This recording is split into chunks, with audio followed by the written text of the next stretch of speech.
Très bien, on a passé un excellent moment, un parfait accueil, tout parfait. Des gens sympathiques, des amis et des intervenants de qualité.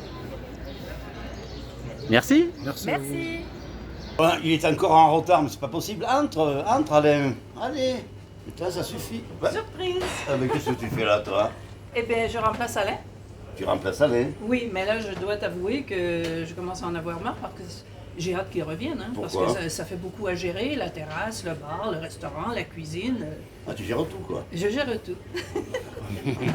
Alors, qui est-ce que nous recevons aujourd'hui? Puisque tu gères tout, je vais te laisser. Ben, je pense que ça fait tic-tac. Ah, tic-tac, c'est l'horloger, l'horlogerie.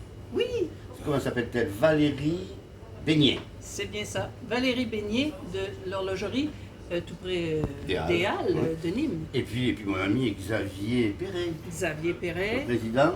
de la Chambre des métiers d'artisans. Parfait. Bon, ben écoute, merci en tout cas. Hein. Donc tu vas co-animer avec moi. Je vais co-animer aujourd'hui pour remplacer notre cher ami Alain. Alors, on y va? On y va. Allez. Merci Richard. Merci.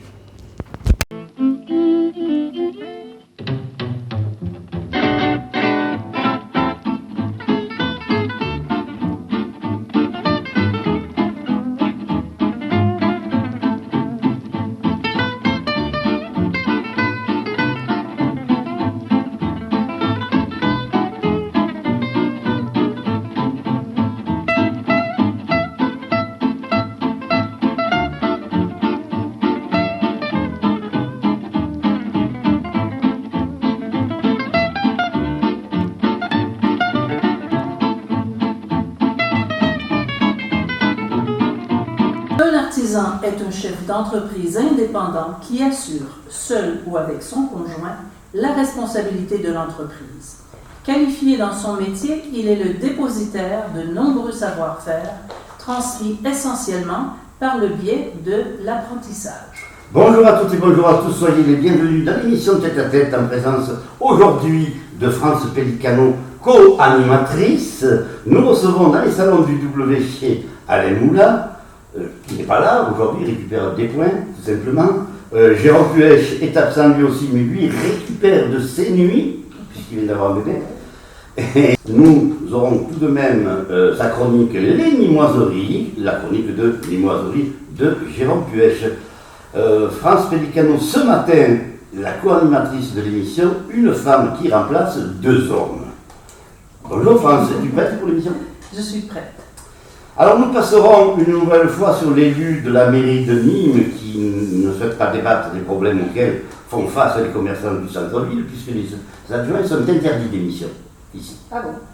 Il faudra bien un jour remettre les pendules à l'heure entre la mairie de Nîmes et l'émission Tête à Tête. À ce sujet, Valérie Beignet dirige la boutique Mon Horloger des Halles de Nîmes où elle met ses compétences au service de nos montres, pendules et réveils. Elle a appris le métier d'horloger en regardant travailler son mari, qui lui est titulaire de prestigieux diplômes obtenus en Suisse. Elle est la toute dernière présidente de l'Office du commerce et de l'artisanat Cœur de Nîmes.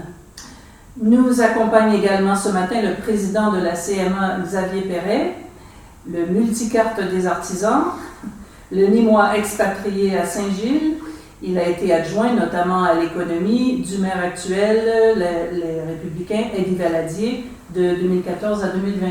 C'est bien ça? C'est ça. Et par contre, je tiens à signaler que je suis un Saint-Gillois expatrié à Nîmes, c'est l'inverse. C'est l'inverse. Je suis Saint-Gillois. Ah, d'accord. Oui, j'ai toujours habité, mes parents habitaient Saint-Gilles, mes grands-parents habitaient Saint-Gilles, mes arrière-grands-parents habitaient Saint-Gilles. Non, tu as Une famille de Saint-Gillois, comme il dit. J'étais persuadé que tu étais ni moi. Pas du tout. Alors, un étranger. Nous Non, corrigeons, nous corrigeons. Alors, Xavier est avant tout un chef d'entreprise. Il a laissé les rênes de la présidence de la CPME, gare, en janvier dernier à Sabrina Jean, si je ne me trompe pas, pour reprendre celle de la CMA, la fameuse chambre des métiers et de l'artisanat tellement convoitée. Valérie Beignet et Xavier Perret, bonjour, soyez les bienvenus dans l'émission Tête à Tête. Bonjour, merci. Bonjour. Donc à la vision, bien sûr, nous avons Richard Raveau. le réalisateur et le réalisateur, à la vision et à la réalisation. Valérie, tu as été hôtesse de l'air, gardé des chèvres, puis tu as dirigé un centre de formation pour adultes ouvriers agricoles sous forme de SCOP. Quels souvenirs gardes-tu de tes expériences? Le souvenir de toutes ces expériences-là, en fait, c'est une multitude de rencontres de gens et surtout de façon de voir la vie et d'apprendre des choses nouvelles tous les jours. Mais la plus belle des aventures, effectivement, c'est celle du centre de formation avec les ouvriers agricoles, où là, on était au tout début de la formation. Moi, je me rappelle qu'on nous formait au bout du champ. J'envoyais les formateurs en botte, sur des caisses, apprendre aux ouvriers agricoles totalement analphabètes ou illettrés les rudiments de la langue française. Ça, aujourd'hui, je ne suis pas sûre qu'on puisse toujours le faire. Et hôtesse de l'air, ça a été au tout début de ta carrière? Oui, c'était quand je me cherchais, que je ne savais pas quoi faire de ma vie, en fait.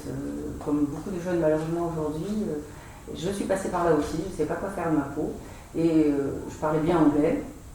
J'étais plutôt bien faite de ma personne, hein, on le sait, les hôtesses de l'air sont plutôt mignonnes en général. Et j'ai dit pourquoi pas. Voilà. Et j'ai travaillé dans une petite compagnie aérienne qui s'appelait Air Littoral.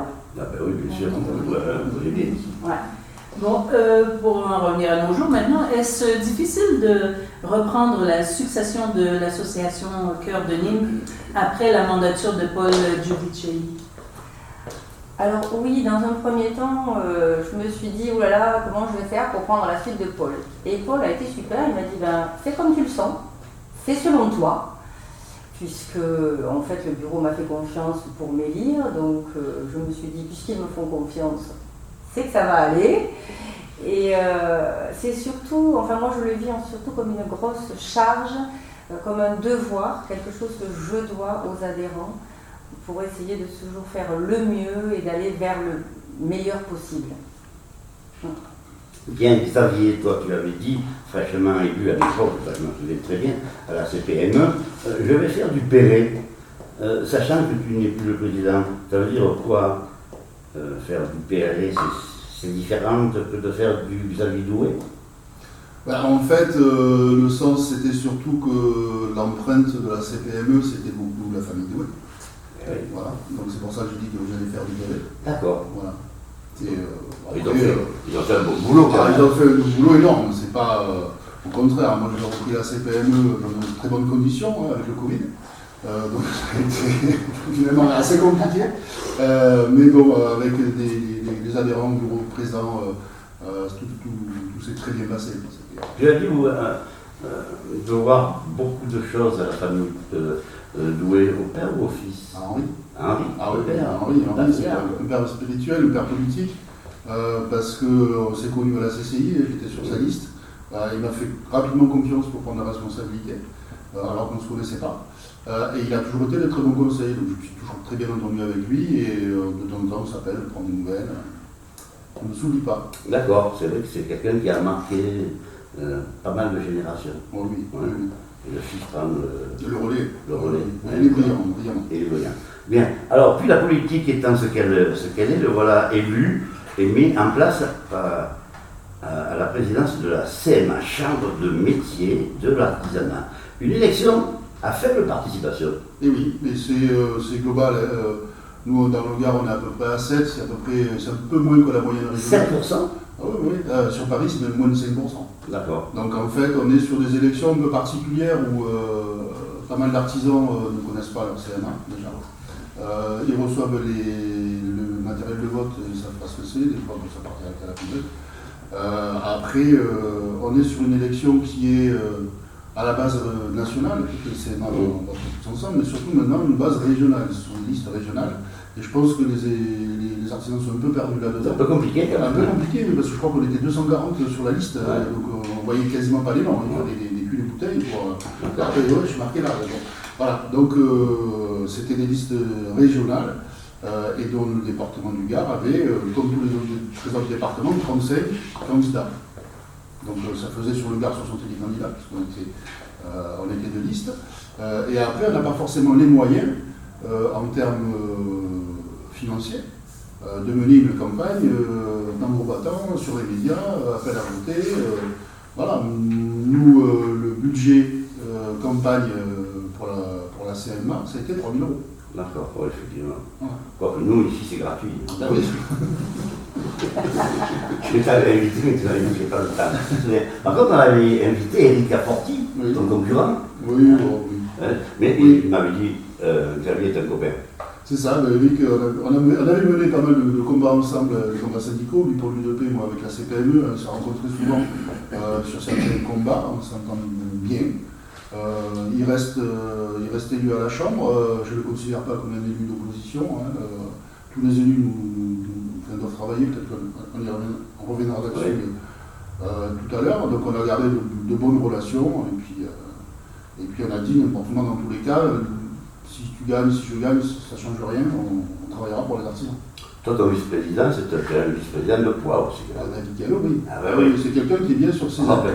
il est bien partout. Tu sais que j'animais une émission qui s'appelait Les Grandes Gueules. Oui, il y était. À la radio. Moi, je peux connaître. Il était effectivement. C'est une grande gueule, Ah, oui. mais c'est quelqu'un de positif Ah, et de oui. performant. Et adorable. Et adorable. Ah, Voilà. oui. Donc alors, premier forum récemment, là, premier forum de la CMA, il n'était pas capable de le faire avant ce premier forum, ou c'est vous qui en avez eu l'idée? Non, alors le forum, honnêtement, c'est pas une idée qui sort comme ça du chapeau. Ouais, c'est génial, on va faire un forum. Tout le monde peut faire un forum, c'est pas une idée. Oui, mais il n'y avait pas eu auparavant, il n'y a pas eu de forum. Il y avait le Covid. Ouais, non, mais en fait, Il y avait le Covid. Non, c'est un une idée. Boudin était président depuis 5 ans et puis il avait été vice-président également. Oui. Donc, Ah non, mais ça c'est nouveau. Alors, moi, je ne dis pas qu'on a inventé le forum, ça faisait partie des projets qui étaient dans les tuyaux. Moi, je rappelle quand même que l'ancienne majorité et la nouvelle ont fait partie de la même famille. Donc, le bilan, nous, on l'assume. Donc, voilà, le forum fait partie des actions qui auraient pu peut-être être lancées, mais après, bon, on ne peut pas tout faire. Moi, je suis en train de voir qu'on ne veut pas tout faire tout le temps. La CMA, c'est une administration publique d'État. Donc avec un fonctionnement qui reste administratif, donc qu'on peut qualifier parfois d'un peu lourd ou d'un peu lent, mais les choses se font. C'est 220 agents sur à peu près 10 000 m² locaux dans le Gard. Donc on peut mettre pas mal d'actions en route, mais il ne faut pas faire surchauffer la machine, et ça c'est comme une municipalité où on ne peut pas demander à ces agents plus de travail qu'ils peuvent en fournir.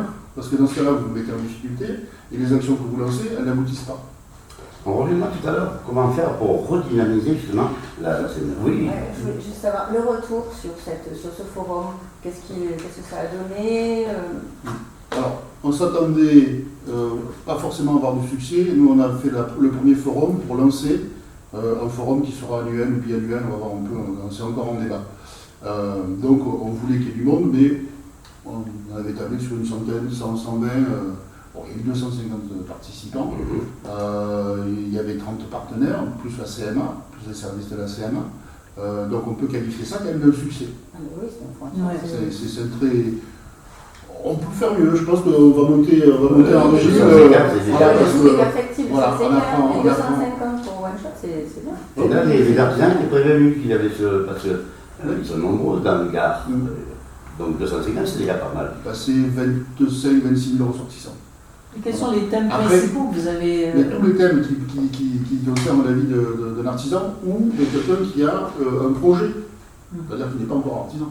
Donc on a couvert tous ces thèmes via des villages thématiques sur la formation, sur le développement économique, l'insertion. On avait des cycles de conférences et de masterclass, ça a très bien marché, 10 au total sur la journée. Le matin pour ceux qui veulent créer, l'après-midi pour ceux qui sont en place, on va dire. Donc on a fait de la création à la vente de l'entreprise. Donc voilà, on a vraiment tout couvert, tous les possibles, et ça, justement, ça a été réalisé parce qu'on a su fédérer les partenaires. Parce qu'une CMA tout seul, c'est quand même des moyens peut-être, mais c'est pas tout.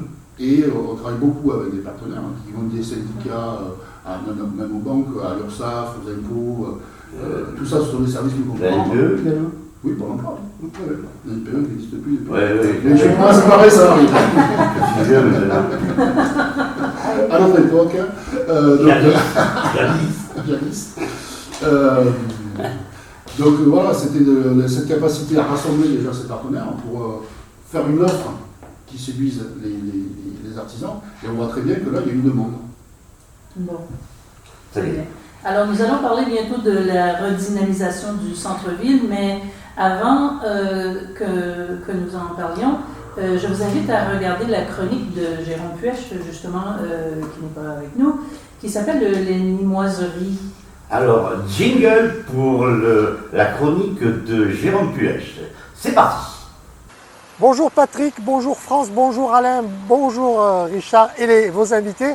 Je ne suis pas en plateau cette semaine, mais je suis sur le terrain pour mesurer la vitalité du commerce en centre-ville. Je vous propose d'aller voir un commerce qui à la fois est un commerce, mais aussi un endroit où on fabrique du vêtement. C'est le vestiaire de Jeanne.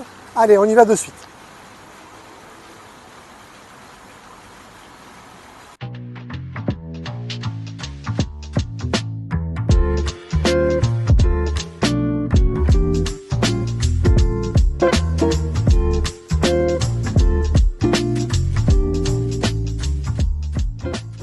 Si la marque de vêtements Le Vestiaire de Jeanne a 15 ans, la boutique s'est-elle installée il y a 5 ans rue Auguste, à 2 pas de la Maison Carrée.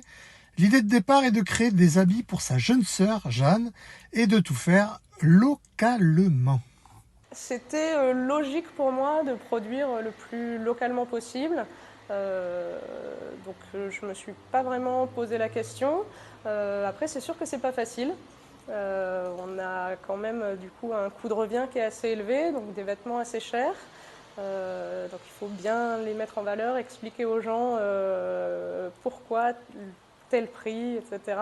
Et surtout, moi l'idée c'était vraiment de faire des vêtements qu'on peut porter des années et qui ne se démodent pas et qui ne s'abîment pas. Donc c'est un investissement au départ, mais je pense que ça vaut le coup. Après ce départ, l'histoire va durer pour cette étudiante en médecine sans aucune formation de styliste à la base. Elle vend ses créations au Japon, en Chine et aux États-Unis grâce à son site internet. Puis, Covid oblige, Charlotte revoit son modèle économique. Elle s'appuie désormais sur de jeunes couturières installées dans l'arrière-boutique. Moi, je vais m'occuper de tout ce qui est patronage, la réalisation de patrons, la création de nouveaux modèles à partir des croquis que me donne Charlotte. Après, donc, je vais faire tout ce qui est les prototypes, je vais couper les vêtements et je vais les fabriquer. Charlotte Lestume-Meyer s'inspire de sa vie familiale. Après sa sœur, elle propose d'habiller sa maman puis les hommes et enfin, elle ouvre un corner pour enfants après la naissance de sa fille. Elle puise ses idées dans le quotidien. Mon idée, c'est vraiment d'avoir des vêtements qu'on peut mettre au quotidien et dans lesquels on se sent bien. Et pour les objets, c'est pareil. C'est-à-dire qu'on propose des objets du quotidien. On peut avoir un balai, un savon, de la vaisselle, des choses qu'on utilise tous les jours et qui vont embellir notre vie au quotidien. Avec les ateliers de Nîmes qui fabriquent à nouveau le jean de Nîmes, Charlotte est donc une créatrice de mode made in Nîmes, de quoi réenchanter le passé nîmois lié au textile.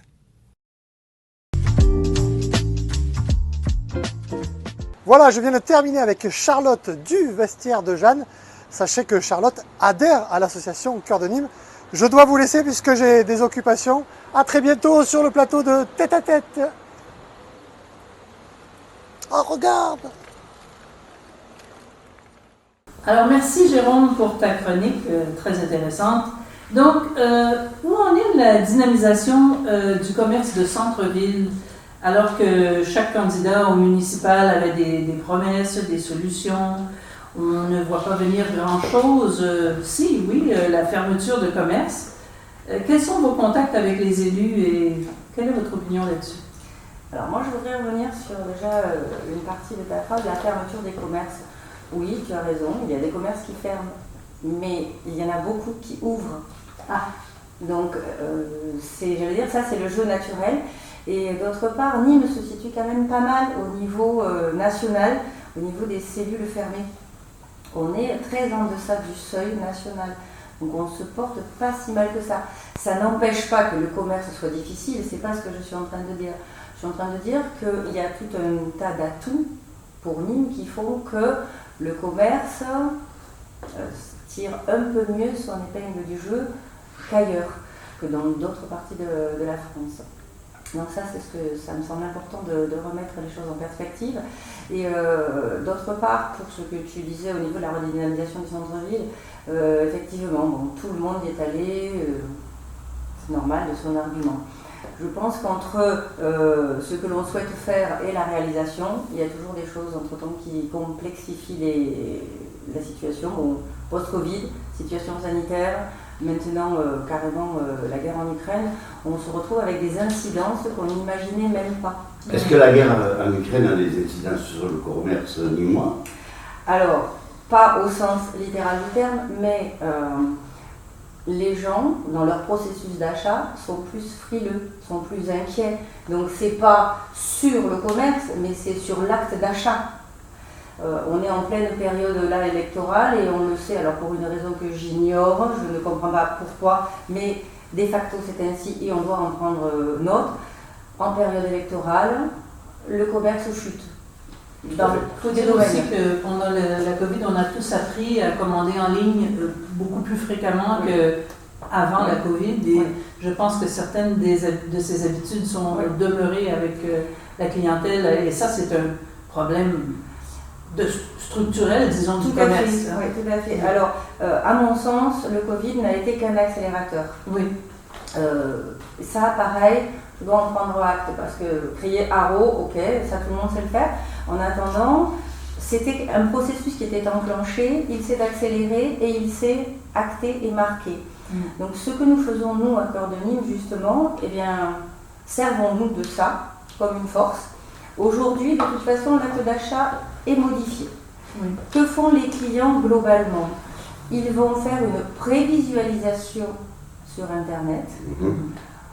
Les prix, ça leur permet de comparer, de voir l'objet, etc. Et pour partie, vont venir ensuite concrétiser l'acte d'achat en présentiel, en physique, dans la boutique. Donc nous, ce qu'on essaie de faire à Cœur de Nîmes, c'est de se servir de ça. On a mis en place des outils, un Facebook, un Instagram, un site sur lequel les commerçants peuvent mettre leurs offres. Leurs offres, ça ne veut pas dire rabais, hein, ça veut dire leurs offres commerciales, ceux qu'ils ont à proposer, les différents produits. Et justement, on enjoint nos clients, par le biais de Facebook et Insta, à aller voir ce site et à dire, effectivement, continuez votre façon de fonctionner, mais venez après. C'est un peu un lèche-vitrine virtuel avant de poser... Exactement. Bien, on va continuer. Oui. Alors, oui, c'est encore à moi. Alors, Xavier, vous avez souhaité, ton épouse et toi, à un moment donné, de partir au Canada. Qu'est-ce qui vous a retenu et que souhaitiez-vous y faire là-bas? Sûrement pas des parasols. Non, mais nous étions jeunes, on venait de terminer nos études et là, les choix arrivent et donc on avait envie de voir du pays et puis pourquoi pas l'Amérique, donc le Québec. On avait dans le groupe d'amis à la fac des amis qui ont fait l'aventure, qui y sont encore d'ailleurs, qui ont vraiment réussi, qui ont une vie assez agréable, on va dire. Mais en fait, ce qui a retenu, c'était un peu c'était au dernier moment. On allait prendre la décision et puis par hasard, je suis allé voir mon père qui faisait une exposition, il exposait des paillotes, des parasols, je ne sais pas qui faisait ça. Je savais qu'on était en roseau de père en fils, à 12 ans j'étais dans les marées en train de sortir les paquets. En été c'était quand même pas très agréable, mais bon, on le faisait. Comme j'ai vu ces parasols, ces paillotes, il y a eu ce que j'appelle l'effet waouh. Waouh, c'est quoi? Bon, le reste, on va développer cette filière-là parce qu'il y avait personne. Elle demandait à se développer. Ah, bah oui. Commercialement, c'était important. On aura l'occasion d'y revenir tout à l'heure. Oui. On va en reparler tout à l'heure. Alors, Xavier, toi, la famille est bien évidemment importante à tes yeux. Alors, comment arrivez-vous, ton épouse et toi-même, à concilier, en effet, les deux, puisque ton épouse est adjointe également à la ville de Saint-Gilles. Vous arrivez à vous voir de temps en temps. On a un planning quand même. Internet permet de faire ça. Donc à tout moment, je peux savoir où elle est et elle sait où je suis. Ah ouais. Ah oui. Et en fait, on sait grosso modo quand est-ce qu'on va se voir grâce à ce planning. Donc des fois on se pose parce que ce serait bien qu'on parte en week-end. Ah oui, lequel? Alors, là ça commence à être dur. Alors, pas celui-là, j'ai les mariages. Celui-là, tiens ça, tac, tac, tac. Donc au bout de 5 minutes, on arrive à trouver un week-end à 4-5 semaines de là, où on bloque et puis on part en week-end. Vous avez des enfants aussi? Et les enfants aussi, ils sont grands, hein, donc indépendants. J'en ai un qui habite à Montpellier, un autre qui passe son bac, donc bon, il peut rester au week-end tout seul. Alors on essaie de mieux vous connaître tous les deux par nos questions un petit peu indiscrètes, mais il faut parce que vous allez être regardé, peut-être que ça apportera d'autres adhérents, puisque 250 adhérents, ça ne fait pas beaucoup sur 13 000 commerces. Alors, on commence déjà à être une belle structure. 250 adhérents, c'est une belle machine à tracter. Je provoque un tout petit peu. Hein. Non, mais tu as raison. Mais après, c'est tout Nîmes. Nous, je te rappelle que l'intitulé, c'est Cœur de Nîmes. Et Cœur de Nîmes, il n'y a pas... Et il n'y a pas vocation. Hein. Après, on change de structure, on change d'objectif. On n'est plus sur le même domaine. Nous, on est dans le faire et le faire savoir et essayer de le faire bien. Donc, géographiquement, c'est vraiment que le centre-ville, que l'écusson. Voilà, c'est l'écusson un peu élargi. D'accord. Un tout petit peu élargi. Mais on n'a pas vocation, enfin, on n'a pas envie non plus de devenir énorme. D'abord, ce n'est pas notre but. S'il y a des gens qui font ça très bien, notamment la mairie en fait, hein, et d'autres structures, hein, la chambre de commerce, sont faits pour ça. Des rapports avec la mairie, la chambre de commerce, ça passe bien. Pas de problème avec l'élu du centre-ville. Avant c'était Sophie Roule. Voilà, l'élu au commerce, c'était Sophie Roule précédemment. Bon ben, nouvel élu, nouvelle perspective, nouvelle façon de voir. Il faut que les choses se mettent en place, il faut qu'on apprenne à fonctionner les uns avec les autres nouvellement. Mais ça se fait, et puis on y travaille au quotidien, chacun de notre côté. Parfait. Alors, quelle est la mission de la chambre de commerce, de métier, pardonne-moi, chambre des métiers? Ça veut dire que ça a été important aussi, la chambre des métiers, comme tu nous en parlais d'ailleurs, la chambre des métiers et de l'artisanat. Alors, quels sont les avantages d'être membre de cette CMA? C'est pas un club, hein, tout à l'heure c'est une administration publique. Non, mais c'est vers qui travaille pour l'artisanat, voilà, pour les artisans. Donc les artisans vont trouver tout ce qui est d'égalité de leur activité, c'est-à-dire de la création à la vente de leur entreprise artisanale.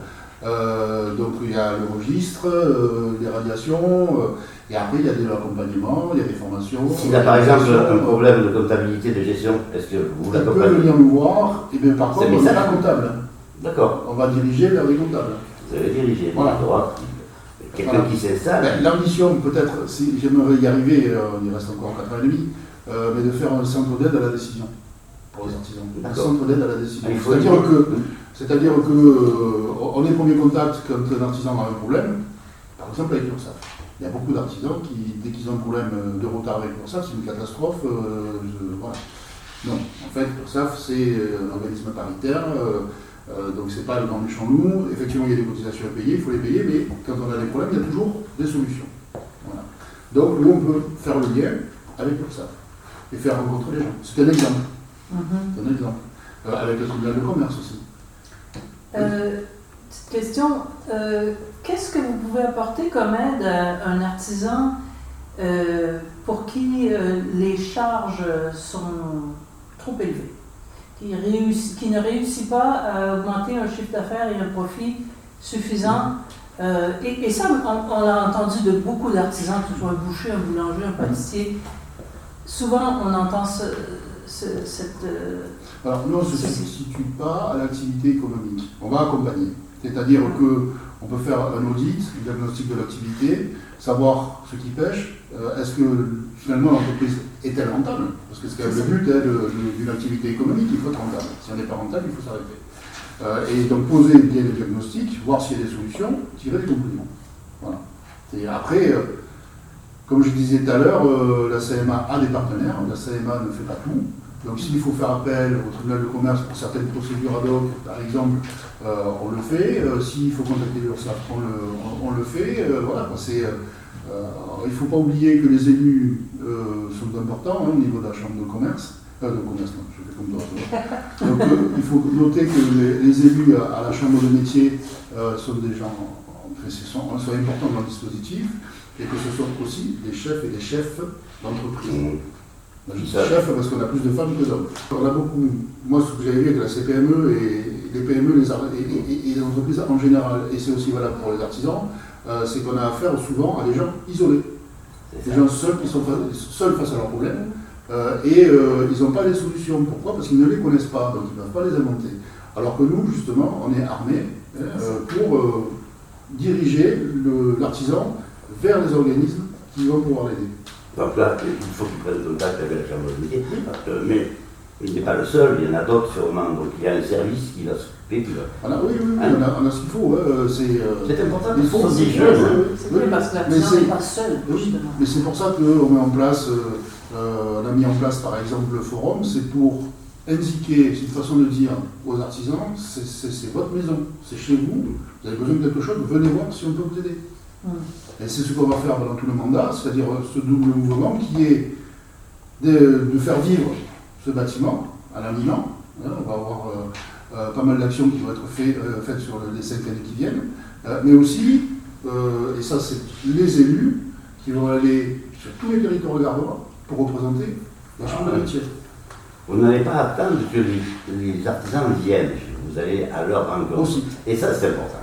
Ça aussi c'est important, parce qu'il n'est pas toujours disponible l'artisan. C'est clair. L'élu, Alors, que ce soit clair, pour être même président d'une chambre de métier, c'est pas ce qui fait vivre. Donc, il faut avoir son activité artisanale à côté pour vivre, parce que on ne peut pas faire que ça. C'est pas possible. Donc du coup, ça fait quand même des emplois du temps entre l'entreprise et la chambre de métier qui sont très très chargés, y compris le week-end. combien d'adhérents, combien y a-t-il d'artisans qui cotisent à la chambre de métier? Cotisent alors. Il y a plusieurs niveaux de. Il faut quand même cotiser pour être C'est la taxe sur les frais de chambre. Ce n'est pas des adhérents, ce sont des ressortissants, parce qu'il y a une obligation aussi. Donc on a les artisans qui sont en société, en activité, qui cotisent à la taxe pour les frais de chambre. Et après, on a les auto-entrepreneurs qui ne payent quasiment rien. Voilà. Et c'est quasiment la moitié de nos ressortissants. C'est-à-dire qu'au niveau national, on est en train de voir une bascule qui se fait avec l'augmentation de l'auto-entrepreneuriat, l'auto-artisanat, aux dépens d'autres statuts sociétés, parce que c'est quand même... Parce que fiscalement, c'est peut-être plus intéressant. C'est beaucoup plus simple. C'est beaucoup plus simple. Après, bon, il y a quand même certaines limites en termes de chiffre d'affaires, voilà. Donc, on constate ça. Est-ce que c'est bon, est-ce que c'est mauvais? Forcément, dans ces situations-là, il y a toujours du bon, il y a toujours du mauvais. Parfait. Et Valérie, Cœur de Nîmes, qu'est-ce que ça apporte aux commerçants qui diffèrent de la CMA? Alors, pour rebondir sur ce que disait Xavier tout à l'heure, et ce que tu disais aussi par rapport au monsieur là, qui venait de déclarer voilà, sa femme et qui malheureusement a découvert que ça allait lui être péjoratif. Donc nous, à Cœur de Nîmes, on a plusieurs axes, notamment celui-ci, qui est cet axe informatif-formatif, où on propose à nos adhérents des rencontres avec ce que je nomme des collèges d'experts, donc assureurs, des gens qui sont également experts en images, etc., ou en merchandising, qui permettent justement aux commerçants d'anticiper, de voir venir les choses et de réagir et d'essayer de ne pas se retrouver face à des problématiques. Notamment, actuellement, ce que nous sommes en train d'envisager, c'est de travailler avec Aesio Mutuelle pour pallier aux problèmes, soit de la mutuelle d'entreprise, soit de la retraite, soit différentes choses. On va mettre en place sans doute également des informations au niveau du PER, PERCO, des choses comme ça, pour les retraites des commerçants. Donc ça, c'est la partie, on va dire, formation, information. Il y a évidemment toute la partie événements. Oui, c'était ma prochaine question. Alors, quelles sont vos prochaines actions commerciales ou on manifestations? va en reparler parce qu'on a un troisième volet qui est extrêmement important pour justement retourner sur ce que nous disions tout à l'heure, c'est toute la partie communication visuelle, communication digitale. Vous faites comment alors, là? Qui est-ce qui vous gère? Qui est-ce qui vous aide? Alors là, pareil, on a fait appel à des professionnels du domaine, donc de l'image, qui est donc médiatique, et Michel Pellamourgue, qui est un journaliste, voilà. Hein, On connaît bien Michel. Que tout le monde connaît. Bonjour Bien Michel. sûr. Et qui travaille sur plusieurs axes. Il y a l'axe individuel, c'est-à-dire que chaque nouvel adhérent va avoir accès à un reportage, un portrait, où on va expliciter ce qu'il fait, d'où il vient, un petit peu comme vous avez fait pour moi en début d'émission. Tout ce qui va être mis sur Insta, Facebook de manière différente, adaptée au support. Il va y avoir également la communication par thème, soit par rue, soit par thème de commerce. Donc là, on va être sur une communication beaucoup plus globale pour faire venir effectivement du chaland en centre-ville en expliquant la diversité à la fois des produits, à la fois des prix, mais en accent également sur la personne, parce que j'aimerais vraiment donner une nouvelle vision du commerce. Certes, le commerce, c'est acheter et revendre, mais non, pas que. Non. C'est derrière le bonjour, le sourire, La le conseil et la possibilité de dire, bon ben je prends telle veste ou je prends tel réveil, mais si ça ne va pas au papy ou à la mamie ou au cadeau, est-ce que je peux revenir? Mais oui, bien sûr. Le conseil qui va là. Et on est sur ces axes-là. Et c'est vraiment extrêmement important que les gens comprennent à quel point c'est... Nous allons essayer d'avancer sur ça. D'accord. Ça va très vite. Donc, les manifestations. Les événements. Les événements. Alors les événements à venir, on va parler des deux plus proches, ça sera comme ça. Feria. Feria, je danse, on fait la fête. Voilà. Après, les commerces de bouche font ce qu'ils ont à faire et ils le font très bien. Dans le cœur de Nîmes, on a très peu de commerces de bouche, on en a quelques-uns qui sont des partenaires extra, mais voilà, c'est plutôt à la marge. L'événement, le prochain, c'est le 20 et le 21 mai, donc dans le cœur de ville, ça s'appelle Des artistes dans la ville. Donc on a cette année 34 artistes qui vont être associés à des commerçants. Quel style d'artiste? Alors, peinture, caricature, sculpteur, on va avoir également des musiciens. Cette année, c'est la première. Parfait. Musiciens, on va avoir également violoncelle, violon. Donc vous avez donné un grand coup de pied dans la fourmilière, là, parce que tout cela ne se faisait mais peu. Mais par contre, il y a il y avait le Covid avant. Oui, mais avant, il n'y était pas. Rue de Lago, il se passe un événement important, une exposition de 6 ou 8 peintres. Est-ce que tu es au courant? Non, je suis navrée, je ne suis pas au courant. Ouverture en ce moment. Eh bien, super. Pendant un mois. Bon. Les artistes se sont réunis. Une personne leur a prêté un magasin. Génial. Et c'est gratuit. Allez-y, c'est rue de Rue Lago. de Lago. Eh bien, en sortant, je m'y rends. Parfait. Et je vais voir comment on peut arriver à englober ça dans cette manifestation-là. Je ne sais pas si c'est toi ou moi, il ne faut pas oublier. La coupole. La coupole. D'accord. Alors, la coupole. Juste, je vais revenir parce que sur le deuxième événement, qui est un événement que nous souhaitons devenir majeur, en partenariat avec la CMA, et ça c'est très important et c'est pour ça que j'aimerais bien vraiment l'évoquer maintenant, c'est le défilé de mode qui s'appelle Belle à Nîmes. Donc là, on est vraiment sur un travail collaboratif. CMA, voilà, CMA, mairie, CCI et Cœur de Nîmes bien sûr, mais collaboratif de manière plus importante au niveau des commerces. Comment ça se passe? Les commerçants textiles prêtent des vêtements à des commerçants et des commerçantes qui vont défiler, donc ce sont des commerçants pour d'autres commerçants qui vont défiler, mettre en avant, moi je vais pouvoir défiler pour telle ou telle boutique. Mais vous allez défiler où? Eh bien voilà, j'attendais la question. Merci. Oui. Alors, Elle est forte. bon, première déconvenue, on va le dire, on avait visé haut. Mais malheureusement, l'UNESCO nous a scié les pattes. Ah, eh oui. au carré. Eh oui. Mais l'UNESCO a eu raison de nous. C'est pas grave, pirouette, place de la Calade, devant, ça va être magnifique. On sera dans un écrin, tout le monde sera magnifié et on est en plein cœur. Les dates. Les dates, 16 juin. 16. Une journée complète. Alors, la journée, il y aura des animations dans les salons de beauté. Dans les salons de beauté. Donc, à tout le monde, venez en centre-ville. Allez-y. Poussez les portes des salons de beauté. Il y aura des démonstrations par les coiffeurs, manucures, etc. dans les salons de beauté. Le soir même du défilé, l'après-midi et le soir, il y aura des stands donc CMA et d'autres stands notamment d'associations comme Via Femina Fama. Et le mandat que nous avons reçu. Normalement, ça devrait se faire, mais il faut quand même des validations. Il y aura également l'association Les Nîmoises, qui est une association qui ont fabriqué des sacs récemment et les sacs qui sont partis à Québec. Extrêmement important pour nous aussi, cette mise en avant, pas que du commerce, mais de valoriser des animations.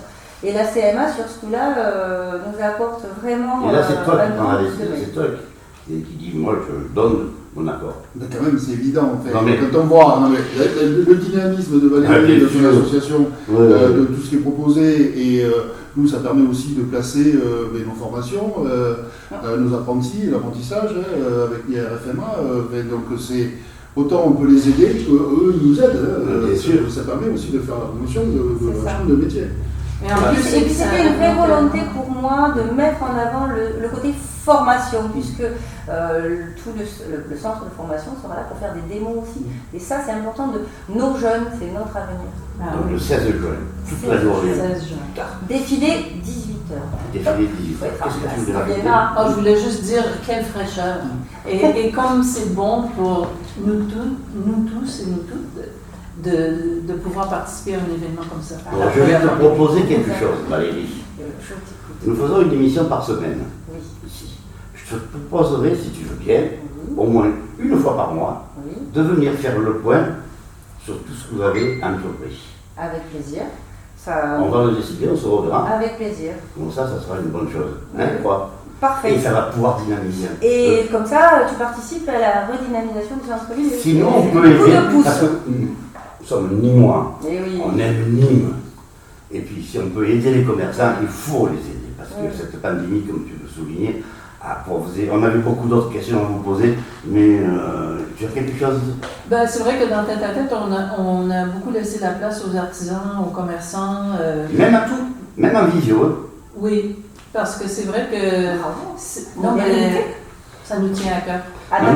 Donc, on a invité on avait invité David Gallo. On a invité des coiffeurs, des coiffeuses, des esthéticiennes, des gens du château. En visio, pendant le confinement. Mais c'est ça aussi, je pense, la nouvelle façon de fonctionner post-Covid, c'est ça. Soyons pragmatiques. Qu'est-ce qu'on fait ensemble pour nous tous?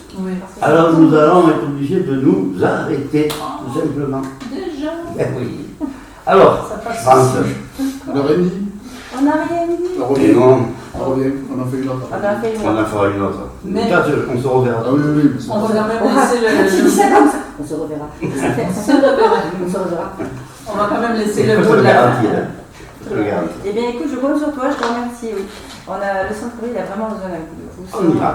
On fait un petit dernier mot de la fin que vous pouvez vous adresser à nos auditeurs. Alors, moi, je suis venu pour l'émission parce qu'on se connaît depuis quelques années maintenant. J'avais décidé d'être parcimonieux au niveau de la parole du président de la Chambre de métier, déjà pour prendre la mesure du travail qui est effectué, de mettre en place tous les projets, de participer très activement à la réorganisation de tous les services parce qu'on est régionalisé et ça c'est très lourd, très très lourd. On a un nouveau mode de fonctionnement aussi à l'interne avec les élus qui rentrent avec d'autres fonctions. Et l'ambition que j'ai, c'est qu'on est 25 élus plus 8 membres sociaux, on est 33, qu'on commence à 33, qu'on finisse à 33 et pas à 4 ou 5 comme ça se faisait avant. Et ça venait du fonctionnement. Donc là, le principe, c'est que moi, tous les élus doivent être capables de me représenter ou de me remplacer plutôt dans n'importe quelle manifestation. Donc ils sont formés, voilà. Et c'est très bien, parfait, c'est très bien. Merci. Et Valérie. Et Valérie. Je suis très contente d'avoir partagé ce moment ensemble et vraiment j'espère qu'on va pouvoir continuer à bosser ensemble et à faire des Non, choses je te ensemble promets que pour nous le travaillerons commerce. ensemble. Alors je te laisse le mot de la conclusion, France. C'est également. Comme quoi les femmes ont toujours le dernier mot. Merci Patrick pour cette opportunité. Merci à nos invités, Valérie Beignet et Xavier Perret. Nous étions dans les salons du W. Merci donc à Alain Moulin. Merci à Jérôme Puech pour sa chronique L'anémoiserie. Et merci Richard Ravaud pour la réalisation de cette émission. Alors, comme dit le boss, à très bientôt. Bye bye et restez-nous fidèles. Au revoir. Au revoir. Au revoir. Et merci. Voilà.